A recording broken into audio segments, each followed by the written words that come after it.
ইরানে মার্কিন হামলার সম্ভাবনা ক্রমেই স্পষ্ট হয়ে উঠছে।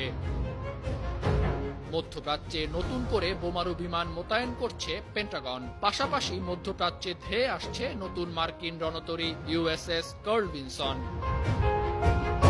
মঙ্গলবার এক বিবৃতিতে পেন্টাগন জানায়, মার্কিন স্বার্থ রক্ষায় মধ্যপ্রাচ্যে নতুন করে যুদ্ধজাহাজ মোতায়েনের সিদ্ধান্ত নিয়েছে ওয়াশিংটন। ইউএসএস কার্ল ভিনসন নামের ওই রণতরীটি শীঘ্রই মধ্যপ্রাচ্যে ঢুকবে। লোহিত সাগরে থাকা মার্কিন রণতরী হ্যারি এস ট্রুম্যানের সঙ্গে যৌথভাবে কাজ করবে। এসব রণতরীর পাশাপাশি আরও যুদ্ধবিমান মোতায়েন করা হবে।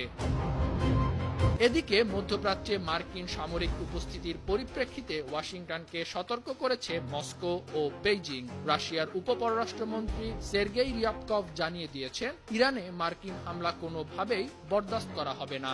ইরানের পরমাণু স্থাপনায় হামলা হলে তা পুরো অঞ্চলের জন্য ভয়াবহ পরিণতি ডেকে আনবে। রাশিয়ার পাশাপাশি চীনও মার্কিন বোমা হামলার হুমকির বিষয়ে কড়া প্রতিক্রিয়া জানিয়েছে।